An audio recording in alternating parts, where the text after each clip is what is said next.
ഈ വീക്കെൻഡ് സാറ്റർഡേയും സൺഡേയും ഞങ്ങൾ നല്ല ആക്റ്റീവായിട്ട് ചിലവഴിച്ച 2 ദിവസങ്ങളായിരുന്നു.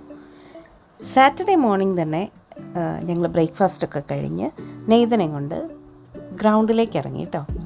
ആദ്യം ഞങ്ങൾ നേരെ പോയത് നോർഫോക്ക് പാർക്കിലാണ്. അവിടേക്ക് ഗ്രൗണ്ടിലേക്ക് എത്തുന്നതിന് മുന്നേ തന്നെ അപ്പയും മോനും അങ്കിളും ഒക്കെ കൂടെ ഫുട്ബോൾ തട്ടിയിട്ടാണ് പോണത്. അപ്പം ഇപ്പം സമ്മർ ആയതുകൊണ്ട് ഇങ്ങനെ കളിക്കാനും ഓടി ചാടി നടക്കാനൊക്കെ നല്ലൊരു അറ്റ്മോസ്ഫിയറാണ് കേട്ടോ. സമ്മറിലേ നമുക്ക് ഇങ്ങനെ ഇറങ്ങാൻ പറ്റുള്ളൂ. വിൻ്റർ ആകുമ്പം എല്ലാവരും വീട്ടിനകത്ത് തന്നെ ഇങ്ങനെ അടഞ്ഞിരുന്നിട്ട് സമ്മർ ആകുമ്പോൾ ഭയങ്കര ഹാപ്പിയാണ് ഇങ്ങനെ പുറത്തേക്ക് ഇറങ്ങി കളിക്കാനൊക്കെ ആയിട്ട്. കുറച്ച് മാസങ്ങളിൽ ഈ സന്തോഷമുള്ളെങ്കിലും ആ ഉള്ള സമയം നല്ല ആക്റ്റീവായിട്ടിരിക്കാൻ എല്ലാവരും ശ്രമിക്കും. അങ്ങനെ ഒരു ദിവസമായിരുന്നു സാറ്റർഡേ. അത് കഴിഞ്ഞിട്ട് കുറച്ച് നേരം നോർഫോക്ക് പാർക്കിൽ ചിലവഴിച്ചിട്ട് പിന്നെ ഞങ്ങൾ വേറൊരു ഗ്രൗണ്ടിലേക്ക് പോയി. അവിടെ ക്രിക്കറ്റ് മാച്ചൊക്കെ നടക്കുന്നുണ്ടായിരുന്നു കേട്ടോ. അവിടെ കുറേ നേരം സ്പെൻഡ് ചെയ്തു.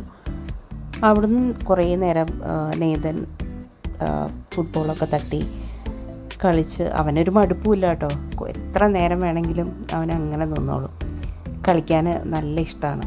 അപ്പോൾ അതുകൊണ്ട് കുറേ മണിക്കൂർ ഞങ്ങളവിടെ ചിലവഴിച്ചിട്ടാണ് പിന്നെ അന്നത്തെ ദിവസം നേരെ മെഡോ ഹോളിൽ പോയിട്ട് ഫുഡൊക്കെ കഴിച്ച് പിരിഞ്ഞത്. പിന്നെ നെക്സ്റ്റ് ഡേ സൺഡേ നെയ്തന് ഷൂ വാങ്ങാൻ വേണ്ടിയിട്ട് ഞങ്ങൾ സിറ്റി സെൻറ്ററിലേക്ക് ഇറങ്ങിയതായിരുന്നു.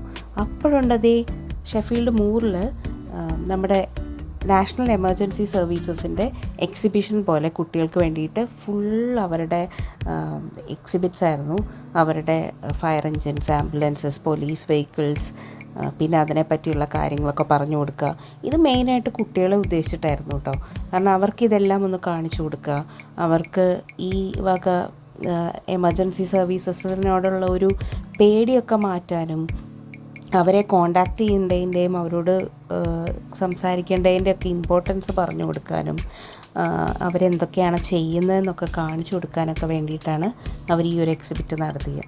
അപ്പോൾ ഇതുകൊണ്ടുള്ളൊരു നല്ലൊരു കാര്യം എന്താണെന്ന് വെച്ചാൽ കുട്ടികൾക്ക് അതിനെപ്പറ്റി നന്നായിട്ട് അറിയാൻ പറ്റും. പിന്നെ ഈ പറഞ്ഞ പോലെ ആ വെഹിക്കിൾസിലൊക്കെ ഇപ്പോൾ ആംബുലൻസിലാണെങ്കിലും പോലീസ് കാർസിലും പോലീസ് ബൈക്കിലും ഫയർ എഞ്ചിൻ്റെ അതൊക്കെ കയറാനുള്ളൊരു അതിനുള്ളൊരു ചാൻസ് കുട്ടികൾക്ക് കിട്ടുകയാണ്. അപ്പോൾ അവരതൊക്കെ ഒന്ന് നേരിട്ട് എക്സ്പീരിയൻസ് ചെയ്യാനുള്ള നല്ലൊരു എക്സ്പീരിയൻസാണ് അവർക്ക് കിട്ടുന്നത് കേട്ടോ.